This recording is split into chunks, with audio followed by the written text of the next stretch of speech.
Hey, salut à tous, c'est Loïc. Donc voilà, ça doit être une des premières vidéos mercato. J'en ai pas fait beaucoup cet été, hein. Il n'y a pas beaucoup d'activités sur YouTube et sur la chaîne, hein, vous avez pu le constater.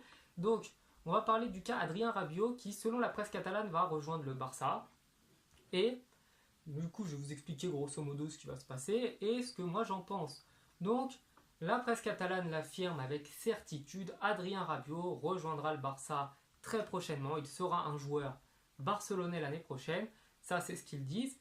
Donc, niveau conditions salariales, tout ça, je préfère vous dire qu'on n'en sait rien parce que de toute manière, avant que le contrat soit signé, ça reste des. Il paraît que, à ce qu'il paraît, on a entendu selon certains médias, selon des sources, machin, bidule. Donc, il n'y a que des rumeurs et au final, il n'y a rien de concret. Donc, comme il n'y a rien de concret, je préfère ne pas vous dire des bêtises. Et du coup, il pourrait rejoindre le FC Barcelone.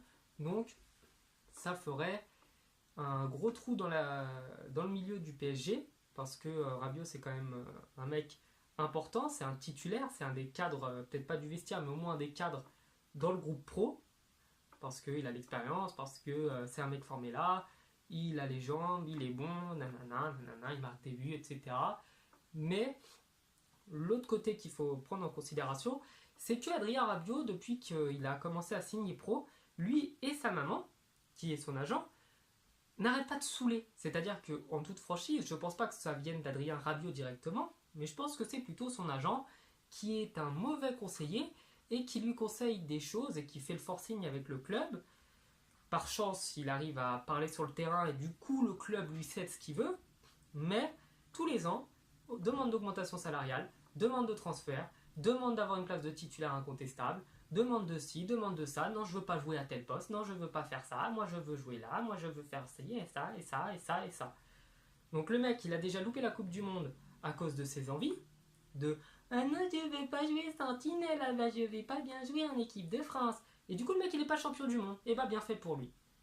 Donc là le PSG, s'il pouvait lui donner un bon de sortie et que nous on récupère N'Golo Kanté, qu'on le fasse, honnêtement, hein, parce que sur le terrain, Kanté et Rabiot, c'est pas le même style, mais Kanté, je pense, apporterait quand même plus.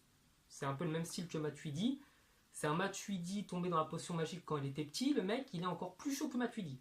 Ce qui est quand même compliqué à faire au niveau des courses. Et en prime, Kanté, par rapport à Rabiot, il a pas le melon. Il se la pète pas. C'est un mec discret, timide, tranquille, dans son coin. Donc, si on pouvait se débarrasser de Rabiot et l'envoyer à Barcelone, et récupérer N'Golo Kanté, qui est un mec génial sur et en dehors du terrain, qu'on le fasse. Voilà, voilà mon avis. Donc que vous le partagez ou non, au moins je vous l'ai donné. Donnez-moi votre avis en commentaire. Et du coup, et ben, comme d'hab, hein, voilà. Vous pouvez m'ajouter sur Snapchat, sur Facebook, sur Instagram. J'ai Twitter, mais j'y vais plus pour m'embrouiller avec des gens, voilà, sur Twitter, donc je ne vais pas citer qui. Mais voilà, du coup, vous pouvez vous abonner et puis ça me fera plaisir de pouvoir discuter avec vous. Ciao!